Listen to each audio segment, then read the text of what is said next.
કેમ છો વિદ્યાર્થી મિત્રો?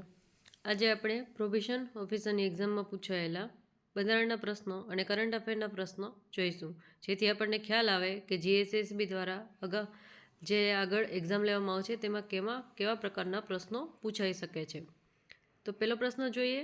રાજનીતિના માર્ગદર્શક સિદ્ધાંતોના સંદર્ભમાં નીચેના કોલમ 1 ને કોલમ 2 સાથે જોડો. અહીં 2 કોલમ આપેલી છે, બંધારણીય સુધારો છે. અહીંયા બીજી કોલમમાં રાજ્યનીતિના માર્ગદર્શક સિદ્ધાંત આપેલા છે. તો આપણે એમાં જોવાનું છે કે કેમાં શું આન્સર આવશે.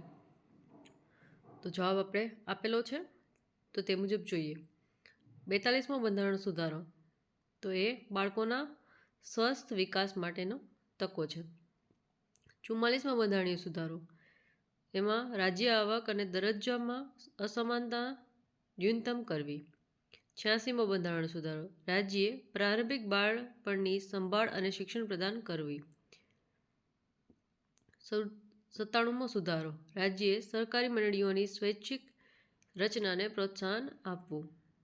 બીજો પ્રશ્ન છે, નીચેનામાંથી કોને બેન્કિંગ સંબંધિત કાયદા ઘડવાની વિશિષ્ટ સત્તા છે? સંસદને.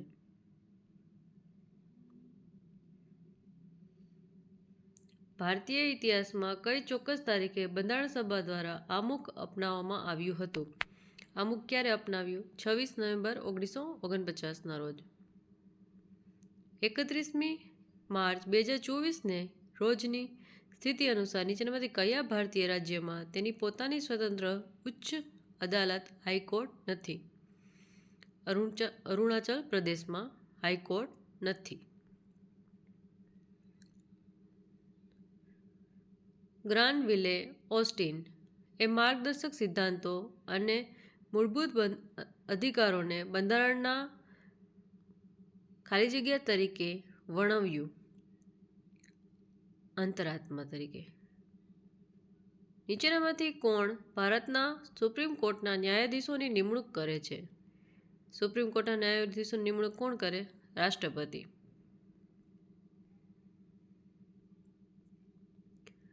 સ્વતંત્રતા પછી ભારતમાં પ્રથમ લોક અદાલત શિબિર કયા રાજ્યમાં અને કયા વર્ષે યોજાઈ હતી?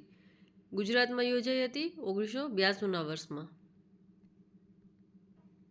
બંધારણની 5મી અનુસૂચિની જોગવાઈઓ અનુસાર અનુસૂચિત જનજાતિઓના સભ્યો દ્વારા અથવા તેમની વચ્ચે જમીનની ટ્રાન્સફરને નિયંત્રિત કે પ્રતિબંધિત કરવા, જમીનની ફાળવણીનું નિયમન કરવા અને નાણાં ધિરાણના વ્યવસાયનું નિયમન કરવા માટે નિયમો બનાવવા માટે કોને અધિકૃત કરવામાં આવ્યા છે? રાજ્યના રાજ્યપાલને. ભારતીય બંધારણના રાજ્યનીતિના માર્ગદર્શક સિદ્ધાંતોના સંદર્ભમાં નીચેના કોલમ 1 અને કોલમ 2 સાથે સરખાવો. અનુચ્છેદ 40, તેમાં આવશે ગ્રામ પંચાયતોની સ્થાપના. અનુચ્છેદ 50, તેમાં આવશે ન્યાયતંત્રનું કારોબારીથી અલગીકરણ. અનુચ્છેદ 47, તેમાં આવશે માદક દ્રવ્યોના સેવન પર પ્રતિબંધ.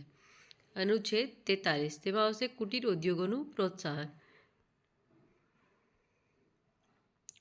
આસામ, મેઘાલય, ત્રિપુરા અને મિઝોરમના આદિવાસી વિસ્તારોમાં જિલ્લા પરિષદ અને રાજ્ય સરકાર વચ્ચે રોયલ્ટીની વહેંચણી સંબંધિત બાબતોમાં બંધારણની કઈ અનુસૂચિ રાજ્યપાલને વિવેકાધીન સત્તા આપે છે?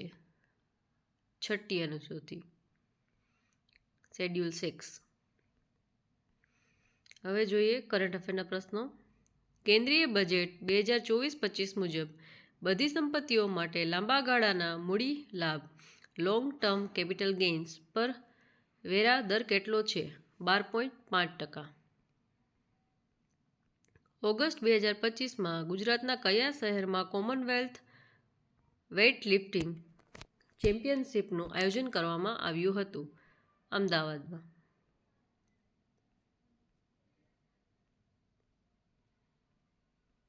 જુલાઈ 2025માં કયા દેશે બ્રિક્સ સમિટનું આયોજન કર્યું હતું? બ્રાઝિલમાં. માર્ચ 2025માં ગોવાના દરિયાકાંઠાના સમુદ્રી વિસ્તારમાં ભારત અને ફ્રાન્સ વચ્ચે કઈ દ્વિપક્ષીય નૌકાદળ કવાયત યોજાઈ હતી? વરુણ.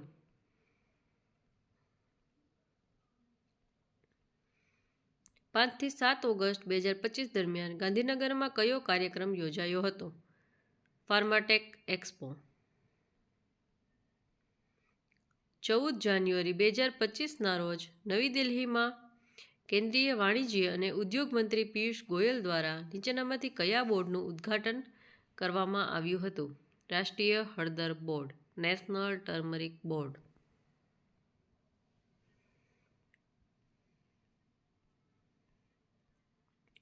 ઓગસ્ટ 2025માં કયા ભારતીય શહેરમાં સમુદ્ર ખાતાઓના વિકાસ ડેવલપમેન્ટ ઓફ ઓશેન એકાઉન્ટ્સ પર એક વર્કશોપનું આયોજન કરવામાં આવ્યું હતું? કોચીમાં.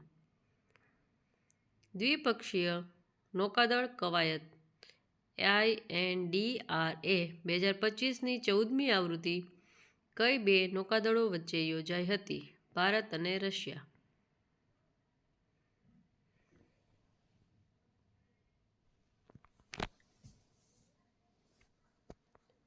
24થી 26 જૂન 2025 દરમિયાન નાટો સમિટ ક્યાં યોજાઈ હતી? Hague, Netherland. 8 ઓગસ્ટ 2025ના રોજ આર્મેનિયા અને અઝરબૈજાને કયા ઐતિહાસિક વિકાસ કરાર પર હસ્તાક્ષર કર્યા? શાંતિ કરાર. Thank you.